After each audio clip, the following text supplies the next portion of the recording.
Hey everyone, welcome into the Cubs Weekly podcast presented by Wintrust, proud legacy partner of the Chicago Cubs and exclusive home of Cubs Checking. Open online today at wintrust.com/CubsWeekly. As a reminder, we're available on all podcast platforms, so be sure to rate and subscribe. Andy Martínez here, joined by Lance Brozdowski. Lance, Andy, what's up? First week of camp. What are your initial impressions of what you've seen so far? I think there's a lot of development that's been done on a variety of fronts, whether it be the hitting side that we saw some pretty drastic improvements with from 20 to 21, and then we see into 22 was big. And then now I think you're starting to see a lot of development, especially with some upper-level pitchers. I think most organizations, when they get guys into the system from other organizations, they might kind of back off and let the guy get comfortable, but the offseason is really the time where the guys can put in work, and I think we've seen a lot of the fruits of that recently. And I think the second half of last year was the prime example, right? Drew Smyly goes down. Yeah, that's a great point. Drew Smyly goes down, Justin Steele goes down, and you're thinking, who's going to cover these innings? And you have guys like Hayden Wesneski, Javier Assad that come up and deliver quality outings. That in the second half of last year, the Cubs had the third best starter ERA in all of baseball, behind only the Dodgers and Astros, which if you're trying to build a pitching assembly, those are two teams to be good behind. It might be good to cheat off the test, the proverbial test of the Dodgers and the Astros. But no, you're spot on. I think we're seeing now, I don't want to say it's becoming a problem, but you're starting to see that they have so few roles for so many arms that you're starting to get into kind of interesting battles as to how they want to deploy that fifth starter. Whether, I don't know if it's been talked about going to a sixth, but you've seen other orgs do that when they have a plethora of guys. So yeah, I mean, I think we're just going to have more of that this year, where if there's injuries, there's guys to back it up, and there's names that we probably even haven't heard succeeding. And I think that's the first thing I really want to get into. Is David Ross made no secret of it. We knew it was a real competition, that fifth starter spot. What are you looking at in that fifth starter spot? Obviously, some names that he suggested: Wesneski, Assad, Sampson.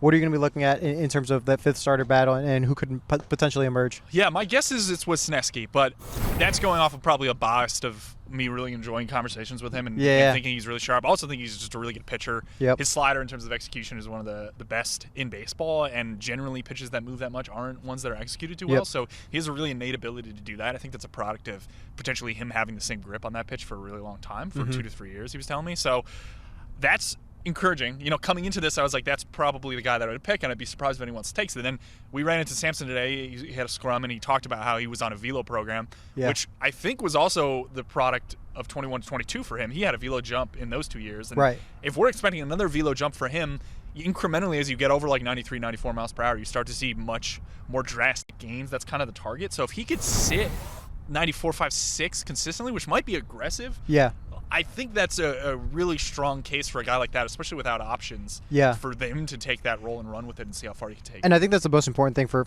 Adrian Sampson, is that he's out of options, right? And if he pitches well, it's almost impossible to leave him off the roster in some capacity. Now, whether that's a long relief role or a fifth starter. The other thing, too, is that the first 2 weeks of the season are always a little wonky, right? You have the opening day, you have the day off, then you get into the meat, and I think meat of the schedule, and then I think there's another day off or two in the first 2 weeks that you might not necessarily need a fifth starter in the first 2 weeks, but you also can't just, let Adrian Sampson walk away, especially if he's pitching like he did last year, which, was a pretty successul major league pitcher. Yeah, no, that's spot on. I'd be curious to see how they deploy the starters early. I don't know if they'd go to 4-man rotation. That seems a little aggressive, but they do have a really tough April schedule, right? They run into the AL West in Wrigley Field. 2 of those teams, the Texas Rangers and the Seattle Mariners. They get, I think, the Dodgers pretty early, too. They go to LA early on. That's tough. That's tough off the top, and it might be a reason to go towards more of your stronger 4 as opposed to thinking your fifth week. But at the same time, I don't think that fifth starter will be I don't think so at all. Team, and that's the thing too, as we saw last year. Someone like Javier Assad can emerge and give you quality innings. That he'll be in the conversations. He'll be pitching at the WBC for Team Mexico in a high pressure environment. And there's some other guys, right? That could, are there any non-roster guys? David Ross mentioned there's some non-roster invitees that could play themselves into the role. Are there any that you're keeping your eye on in that sense? Yeah, we saw Cam Sanders today. Yeah, he's more of a guy I think I see as a reliever, just because the command on him, especially last year, hasn't been too strong. But he looked really good, and he does have more of a starter's mix where he throws 4 or 5 pitches. He's got a slider and a curveball. He dropped a couple nasty splitters in today, along with 2 fastballs. So that's kind of a guy that I could kind of maybe see in that starter role in some capacity, but I don't know if it's someone that can turn the lineup over a ton, or he'd probably run into some walk problems. But even if not that, maybe he's more of like a Keegan Thompson style multi-inning reliever. There's a chance I think he could pop. There's a lot of other relievers in the backside too that I think are really interesting to me. Tyler Duffy, Julian Merriweather, a lot of these guys that are coming from other organizations with past histories of success but haven't found it, say, in the last 2 or 3 years, or 1 to 2 years in some of those cases. And those are kind of maybe more the non-roster guys that I'm more attracted to from a could they make an impact standpoint. Yeah, and I think the name that stood out to me was Roenis Elias, right? Yeah. He's a very interesting guy. Had a live BP not too long ago here at Sloan Park, and Tommy Hodby was highly praised. Had a lot of praise for him, in terms of what he can do and what he can bring. He's being stretched out because he's representing Team Cuba in the WBC, that they want him to be able to pitch in multi-innings. In the Dominican Winter League, he was phenomenal. His 7 starts, 39 innings, 0.92 ERA. That's a name I'm going to be watching that I think could potentially, whether it's as a starter role, whether it's a Keegan Thompson-like reliever or just a bullpen guy. I think that's a guy that could end up turning some heads by the time camp's all said and done. I'd be surprised if we don't see him this year. I think that you're spot on with that. Yeah, and getting into the front end of the rotation, Jameson Taillon's a guy that spoke just recently this week as camp opened up. He mentioned he got a new slider grip. So you talked to him. I'm not going to try to get into the nerdiness of it that you could do way better than I can, but what's the crux of the new slider grip that Jameson Taillon's deploying? I think the main takeaway from it is that you don't actually have to think slider out of hand to throw a slider with horizontal movement and sweep. That's the grip that they're using is this two-seam slider that if you see it, it almost kind of looks like a two-seam fastball, but the guys are generally on the inside part of the seams that they can create some leverage and turn over the pitch. The idea is to allow the guy to have this grip, take a guy who can throw a curveball, naturally give him this grip, have him cue curveball in his head, think curveball, and then allow the grip in the seams to do some of the damage in terms of adding a little bit of lift to the pitch so guys are under it more, but also adding a lot of that lateral movement.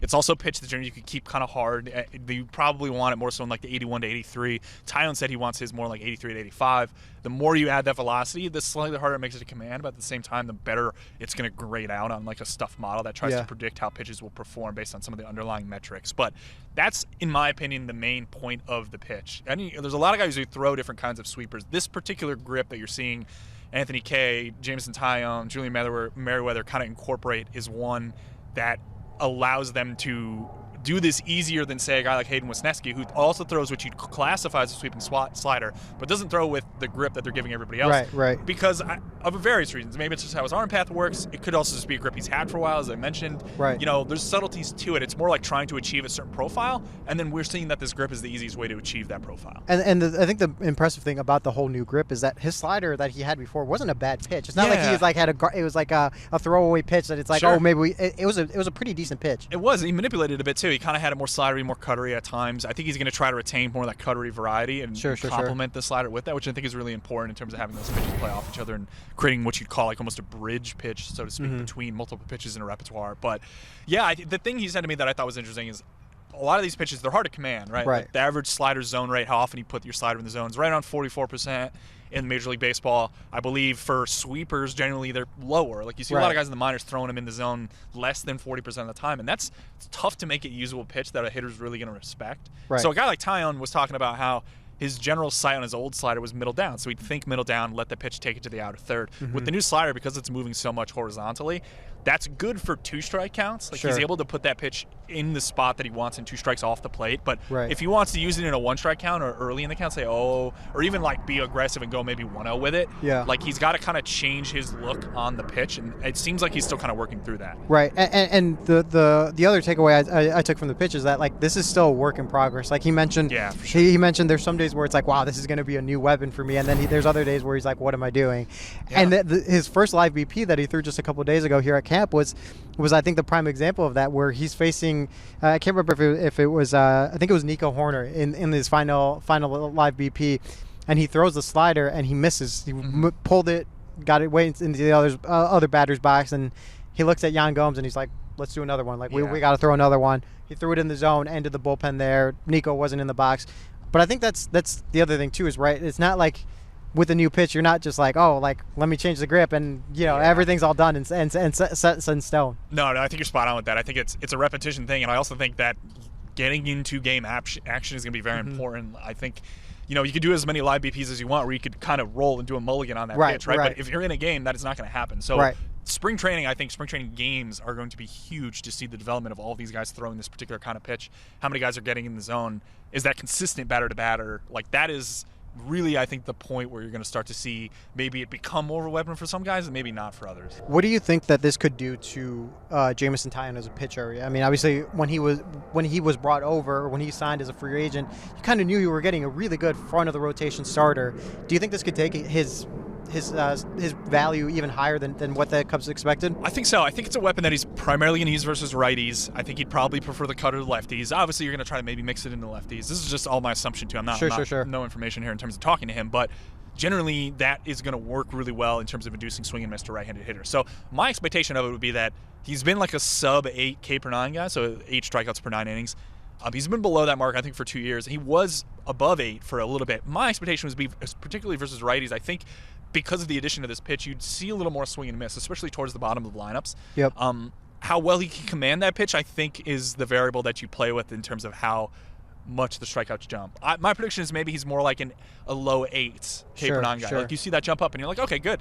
Like you're not allowing as much weak contact. You're generating a lot of whiffs. Like we like that. We think that maybe drops the ERA. The byproduct would be like, does the command waver and does the walk do the walks come up? And is that a trade-off the Cubs want to make? Are they okay with the strikeout and walk rate going up if he's putting less balls in play? Right. But at the same time, you have such a good defense, such a good infield. Exactly. I'm really interested to see if there's a situation where like he kind of maybe just doesn't throw this pitch down. Like we saw this with Keegan Thompson. Keegan Thompson added the exact same pitch. Yeah. I think he had a slightly different variation on the grip, but if I remember correctly, but he had a lot of trouble commanding that. Yeah, there was a lot of times where he would throw it, and you're like, wow, that's a box. Yeah. Or spike it. Like there's times where you see it, and you're like, wow, that's a really good pitch, and then there's times where it's spiking 2 feet in front of the plate. And if you're doing that in the game, like I think that really throws you off a little. Your confidence in the pitch. It's hard to reestablish that pitch. Right. So I think that's going to be huge. I really am interested to see the application of this pitch to actual game action against non-teammates. That's something I think matters a lot. So we talked about a new pitcher. There's a new position player that just signed recently at the middle of pitchers and catchers reporting. Edwin Rios was signed to a major league contract. Very interesting signing, right? Came from the Dodgers, was hurt a lot. This was a prospect that a player that when he was a prospect was known for his power as a left-handed bat.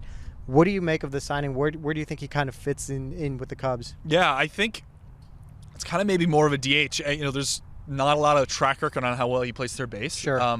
So the question that becomes like how much of a defensive sacrifice do they want to make to gain his offensive upside, which was, I think, kind of exceptional. I talked to another individual in an organization, and they said, like, yeah, this is a great signing. Like, it's shocking that another team didn't pick him up. Like, he's a really good bat. We saw him take left Drew Smiley, cutter out to center field today. That was the easy barrel. I thought he hit that ball really hard, 400-plus feet. Like, he looks pretty locked in, and I think it's a bit of thump that the organization might want. Yeah. It becomes really interesting to see how the right-handed lineup looks. They're facing a right-handed starter. Right. What is the optimal lineup? My assumption right now is you see a guy like Bellinger in center. Third base is interesting. Like, if you think you could take the defensive sacrifice on a guy like Rios, if he's maybe more basically slightly below average. I'm not saying he's a terrible defender at third. We don't really know, but do you take the upside of having him against a righty, and then do you go Mancini at first base with Hosmer in the DH role or something along those lines, and really get some lefties in there to combat right-handed pitching? That's kind of the interesting model of like, where do you see him fit against a righty? And I think the turn, the opposite side of that is, what are you facing, right? If you're facing a predominantly left-handed lineup, then you maybe if his defense isn't up to par to maybe Patrick Wisdom or Christopher Morel, for example, at third base, you can get away with it because there's probably not going to be too many balls hit his way. The interesting thing to me is what David Ross mentioned, that he loves the versatility on the bench, right? Where if he needs a contact bat, if it's a tie game and there's a runner on third with less than 2 outs, you have the option of a contact bat. If you need some thump to try and extend the lead, to put up a crooked number, you can go to someone like an Edwin Rios. I think the versatility that they're creating on the bench is really important, because a lot of times we didn't see that last year from the Cubs in terms of like who David Ross could turn to off the bench. Yeah, we really only saw that with a guy like Morel, where he could play anywhere. That was it. But a guy like Morel is really valuable. But you never know. You run into injuries, and then what happens if you don't have a guy like Morel? What happens if you don't have the versatility? So as you're saying, building up multiple guys with the versatility is really important for sure. Another big takeaway from camp that was probably the quote of the week so far was Brennan Davis, right? Where he spoke to the media. He's here in camp. We know his struggles in 2022 with injuries and the bad luck that kind of came from there. But his quote was, I'm not here to not make a team, right? He's competing to try and make the major league roster. So what are the chances, do you think, that he could make the roster? I mean, what do you think he has to do to put himself in that conversation? Yeah, it's an interesting question as to whether he can maybe rank the roster. I think they're so fleshed out in the outfield that it's tough to see where he'd fit. I think even if he hits really well, he probably goes back to AAA. But I think that's okay. I think that's almost maybe a bit of the expectation. Right. But as him, like, you just want to put up what you were doing a year removed from last year, so 2021. He does anything resembling 2021, even if it's like 90, 95%. Like, you're looking at a future outfielder for the organization. Yeah. And I loved his bat. Everyone loved his bat. Everyone loved his thump. It's just a matter of that coming back. You saw at the end of last year some of the batted ball data took a bit of a hit, and I think that was just a product of them wanting maybe to just get him back in games and see how he looked. And it was clear that he kind of suffered a little bit from my perspective on the batted ball side of things. Yeah. But the approach was still there, and I think that's the key. So if you get a little bit back of that strength, a little back of the batted ball profile, hitting the ball a little bit harder, hitting the ball at the right angles, and that runs into spring, runs into AAA, he's going to be knocking on the door, I think, the whole season, and he's a great backup, forbid any injuries pop up in the organization. And that's, again, it goes back to the depth, right? The biggest thing that I think the Cubs produced in the offseason wasn't necessarily the big names. Obviously, the big names are going to get all the attention, but it's just raising the floor of what your 40-man is. Jed Hoyer mentioned it. There's a lot more tougher decisions at the bottom of the 40-man. We saw in the offseason someone like Mark Leiter Jr., who had some success in the second half of 2022, had to be designated for assignment to create room on the roster. Those are the decisions you want to. That's the sign of a healthy organization. That's the sign of having depth and having the real ability to call on anyone when something happens. In Brennan's case, this is a situation where if it's healthy, I mean that's like a big name signing, right? It's huge. Yeah, it's better than a Rios level thing. You know what I mean? It's like I'm in control for a really long time, and he's a great player. He's a future of the organization in some capacity, and it'd be great. He's also just a really good dude, and I really enjoy talking with him, and I'm definitely rooting for him as a player. What have you seen early on from camp from him? Like, it seems like, at least from my perspective, when I've seen him taking hits, when I've seen him taking BP, like it seems like he's really healthy. It does, yeah. It seems pretty good. Again, like, I do feel like the eye test might always trick you. This is why I'm the data guy, right? Right. I want to see the data. I want to see the hard data, which is why I want to get him into spring and see how things look. But the eye test to me, and like he was hitting in a group the other day with, I believe it was Pete Armstrong, and Kevin Alcantara, and that was. That might be a preview of the future of the Cubs outfield. And he didn't miss a step. Like, he looked arguably probably as good as those other two. Alcantara's kind of blown my mind when I've seen him this year. But I'm right there with you. Yeah. I mean, I think when I see him, I'm like, wow, if this guy could be, if he's healthy and he performs like we've kind of seen, I think he's the kind of guy. And you're the prospect guy, so maybe I'm stepping over your boundaries. No. But he could be like a top 10 prospect in baseball by the end of the year. I think so. Yeah. There's clear. You've seen him sneak onto the back half of top 100s, and I think the question there is the production side. Like, he struck out a little bit last year, and he kind of had a little tail off in the middle of the season, but. Again, like, he added some weight. He was last year hitting the ball as hard as major leaguers in a tough hitter's environment. Beach. Yeah, it's like it's crazy for me to think that he could potentially jump up to the majors this year, but I don't think it's like, you mentioned this too, and you put it on to me, and the more I've thought about it, I think it makes sense. It's like, I don't think it's like a 0% chance he at some point gets to the major leagues. Like, I think there's a chance he starts at South Bend, is just hitting too good, then goes to AA, and then you run into a similar situation as you do with Morel. Where it's hitting the ball hard enough, everything underlying looks fantastic on him, to the point where it's like he doesn't really need AAA. We've seen other teams do this. Vaughn Grissom in Atlanta Braves, they jumped him. Various teams are kind of jumping guys. He started in high A, Vaughn Grissom did, and now he's taking over for Dansby Swanson in Atlanta. Like, I think Alcantara in baseball is like kind of maybe in that mold where there's a chance he does the same thing this year. And to your point, we're not saying like, this is what's going to happen. This is what's low predicting. Probability, but there is a probability. Exactly. And I think that's what's exciting is, like, you heard when these names were acquired, or when you're talking about prospects, you heard about Alcantara, you heard about Pete Armstrong, you heard about Brennan Davis, but they almost felt like miles and miles and miles away. We're getting to the point where they're not too far away from the major leagues. No, I don't think they are at all. I think my bet would be PCA is a guy who debuts in 2024 with the team. Mm-hmm. And I think Alcantara would be maybe right behind him to some extent. I don't know if he'd break camp. Maybe we'll see what happens. Right. Like, I think the trajectory of this year is going to be very important. I think by mid-May, we'll have a really good idea of a big sample of how he's hitting the ball, how he looks. Discipline-wise, is he striking out as much? Is it bigger competition that he's facing? And likely he'll start at high. It would be my best guess at South Bend. Yep. And we'll kind of go from there. Another guy who was a former top prospect who's now contributing in the big league level and should contribute if he's healthy in 2023 is Adbert Alzolay. I caught up with him. Let's take a listen to it after a message from our sponsors. Get your Wintrust exclusive debit card. Get your Cubs card. Ooh, I'll take one. How much? Actually, they pay you $300. You heard right. Get a $300 bonus when you open a Cubs checking account with Wintrust. Enjoy all perks and purchase with pride every time with your Wintrust Cubs debit card. $300? What? I'll take the $300. $300? Get your exclusive card at wintrust.com/Cubs. Only $100 required to open. No monthly minimum balance and no monthly maintenance fees. Member FDIC and equal housing lender. We're back on the Cubs Weekly Podcast. Andy Martínez joined by Cubs pitcher Adbert Alzolay. Adbert, how are you feeling? I'm feeling really good right now. First off, I want to talk about your offseason. You went to Venezuela. It's the first time in a few years, right, that you've been, and it was special because of your wife, right? Yeah, it was my first time in 5 years. Going back to 2017 was the last time I was back home. So it was special. It was the first time that I took my wife back home to see the country, meet my family as well.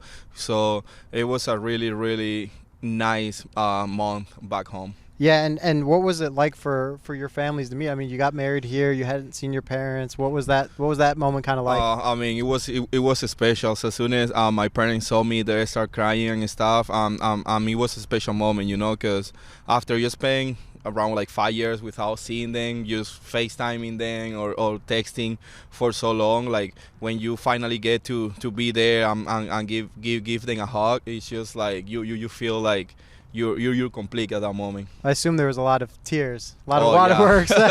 It was a lot of tears that day. Yeah. I want to talk about going into the season. David Ross mentioned earlier in camp that you're going to be in the bullpen with Keegan Thompson. What were the conversations like with Rossi and Hadvi about that role? I feel first of all, I really wanted to be in the bullpen. Mm-hmm. I feel that this year we're building something special on this team.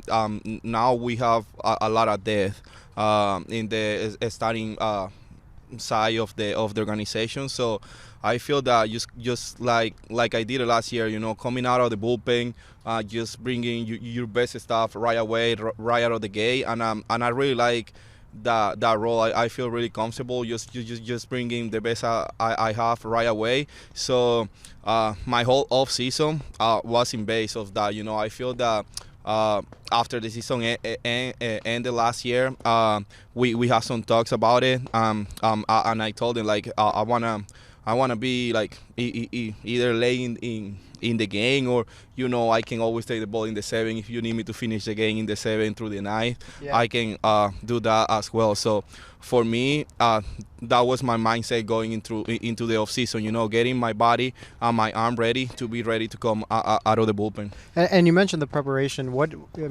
Previous years you prepared to be a starter. What's the what differently do you do in the offseason to kind of prepare for that? Just change my routine a little bit, Mm-hmm. Like I feel that as a reliever you don't need to do too much to be ready, because the less throws you make and the fresher you are, like, yeah, it's better, because you're gonna be pitching a lot during 6 months. So just I just tried, like, during the off season, just shorten my routine a little bit. I will come every day and start my preparation like I was getting ready for a game that day, you know. So like getting my body used to that, and I feel that just going back to the off season, doing all the preparation, I feel that really helped me to be in a good position right now. What's that role like when you come in like the 7th inning, 8th inning, and hey, I gotta shut the door down to keep my team in the game? What's that adrenaline rush kind of like? I mean, it just goes through the roof, because like you're getting where like the game is on the line. You're getting there when the game is on the line. So like you gotta go there and attack the hitters, and then just come out of the bullpen and be a shutdown guy. I feel that that's a role there. Do you feel like your stuff plays a little bit better in the bullpen? Obviously, the numbers suggest that you're a little bit better in the bullpen, but do you feel like the stuff plays a little bit more when guys aren't seeing it as much? Definitely, because I feel like you don't have to face the same guy 3 times in the same day. So, like you don't got to prepare a guy in the first at bat. You see, like, playing the game, you're facing the same guy again, probably with running on and stuff. So just coming out of the bullpen, it's just a different mindset, because like you can go 4 sliders in a row to this guy, because you're not gonna face him no more. So like it's just coming out of the gate, throwing your best pitches right away. It's just, I feel that I really adjust to that last year when I came back at the end of the season, and I took that with me into the off season. Did you lean on any veterans over the last couple of years about, like, hey, hey, this is what you do to prepare, this is what it's like in the bullpen? Did you lean on anyone like that? Oh, definitely. You know, like all the veteran guys we've been having around, I always go to them and ask questions. For example, for this year, yesterday I was talking to Michael Forman a little bit about it, because you know, he made that transition from being a starter to the bullpen too. So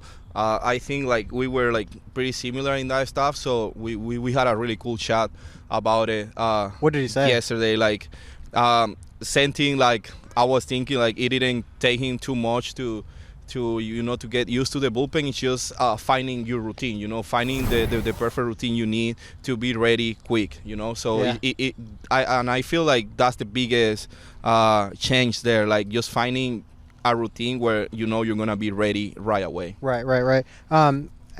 We talked a little bit about the offseason, but what was it like for you? I mean, for fans, I'm sure they were excited, but what was it like for you when you're seeing the Cubs are signing Cody Bellinger, hey, the Cubs are signing Jameson Taillon, the Cubs are signing Dansby Swanson? What was that process like, and how were you following the updates and news? I mean, it's just like when you wake up in the morning or like through the day, you go to social media and then you start seeing all these posts about like we're getting really, really good players to the team. It's just bring more excitement to the table, you know, because you know that at that point you start seeing that we're really building something out here, you know. So like the desire to go out there to compete every single day, it just gets better. I feel like every day it just gets better for me. When you come to the field and you see all these Gold Glovers around you, all these guys that have a lot of success in the big leagues, and now are playing with your team, it's just, for me, my personal opinion, it just give you more desire to go out there and performance. In Spanish, you call them los caballos, right? They're horses. Yeah,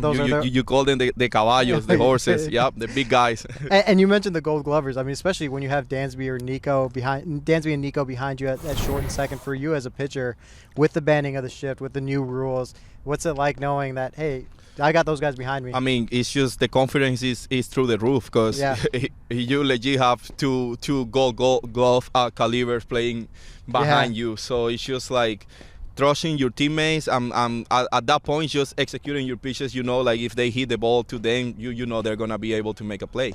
Have you set any personal goals for yourself, like what you want to do this year, what you want to accomplish? Have you started that process? My only goal this year is to stay healthy. I feel like when I'm healthy, everyone knows what I can do. So that's my main goal right now, just staying healthy. The injury you had last year is one that is very similar to what you've had in the past. What was there anything that you tried to change or anything that you've learned throughout the process that can help you stay healthy and accomplish that goal of being healthy this year? Yeah, to be honest, it was like pretty much the same injury that I had back in 2018. So it was this time around, it was like more paying attention to your body. Okay, this is the muscle that we're using too much right now. How we can adjust your mechanics and your delivery to take pressure off that muscle or like something like that, you know. And I feel that I put some weight in this off season. I gained like around 10 to 13 pounds, and my body feels way better now. I feel that I have like less effort to throw the ball now. Yeah, and the that allows you to have more success, right? When you come in, the confidence of like, hey, I'm healthy and I can do everything. That's not lingering in the back of your mind, right? I mean, no, because when you know you're healthy, you know your arm is 100%. Everything you like, all your pitches that you throw, like you can throw with confidence. Then you just let it eat right there. Because I feel like when you know, like, okay, I got here with this pitch, and then you try to throw again, it's in your back mind. But for me, like, I start just going after it from day one, you know, like if your arm is feeling good, like you don't need to have that in the back of your mind, because at some point it's just gonna haunt you back, you know. Like if you start and keep thinking about like, oh, if I throw this I'm gonna get hurt or something like that, then when you go to throw that pitch, you're not gonna execute it because you're gonna be thinking about it. So probably you're just gonna made the pitch like softer, the hitter can see it. So how much of a learning process was that too, like the mental side? I'm sure you probably didn't even realize some of these things that you're talking about, you know, 4 years ago when that injury first happened, right? Oh yeah, I mean 4 years ago my mind was just like get back on the field as quick as you can, you know. Like we wasn't really paying attention to all the details, but this time around it was more like focusing in those little muscles, for example, in the weight room or in the training room, because we were like, okay, you need to, strengthen these muscles because it's going to help you to not use the big muscle too much. So this time around was more focused on the, on the muscles around where I got hurt. So like we prevent this injury for the future. And in the bullpen role where you could be, multi-inning guy or a one-inning guy. A guy who's done that too is Keegan Thompson. Guy you kind of came up through the system. Like, have you guys talked about what you guys could be in the bullpen, like the weapons you could be in that bullpen? I mean, I just think that we don't have to talk about it too much because just you go in social media or you go out and you can hear people talking about it. So, and I feel we have some glimpse of that last year, what it will look like, me and Keegan coming out of the bullpen. And I think, to be honest, it's going to be scary. Yeah. I got to ask the $1 million question, the hair. I mean, the hair's $1 million right now. How do you keep the hair looking good? Oh, my God. It's a lot of work because I got to put this cream on my hair like every morning, so I keep, the afro going. And then, like, what I like about my hair is, like, one day it can be like an afro, and then the next day it can be curly, because, you put some stuff on your hair, and then you can make it happen. So it's a lot of work, but I love it, though. Like, I think that's my identity. I feel like people, like, now they see me and they know who I am right away. Right. So I'm just gonna keep it. Yeah. Hey, when you strike out guys, or you end an inning, you got to take off the hat a little bit and show it off. You got to do that. Well, we'll see. Adbert, thank you so much for joining us on the podcast, and we look forward to seeing you this year. Thank you so much, guys. It's a great interview with Adbert Alzolay. I think my biggest takeaway from Adbert was just how excited and how all gung-ho he was to be in the bullpen. We saw what he can do. His ERA is almost like a 3-point difference from being a starter to a reliever. What are you hoping to see out of Adbert this year, out of the pen, and what he could do for the Cubs this year? Yeah, for me, the slider velocity upticked as he went throughout the season, and he didn't really lose a lot of the shape on the pitch. Yep. Usually when you harden up a slider like that, you drop some of that horizontal movement. He didn't do that, and the pitch just ascended into one that was really, really good. I think that's potentially the key reason why he's leveraging into a bullpen role, because that pitch makes a lot of sense to throw over 35-40% of the time to devastate right-handed hitters, and even work a little bit against left-handed hitters in terms of how much lift he gets on it.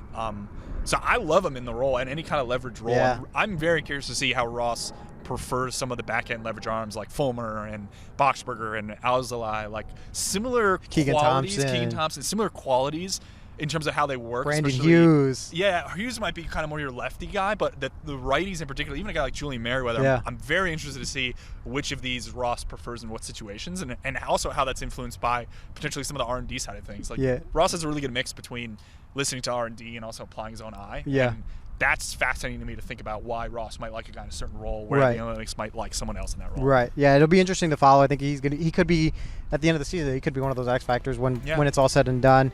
But that'll do it for this edition of the Cubs Weekly Podcast presented by Wintrust. Don't forget to download and subscribe to the pod on Spotify or Apple Podcasts, and check us out in video form on the Marquee Sports Network app and YouTube. For Lance, I'm Andy. Thank you for listening.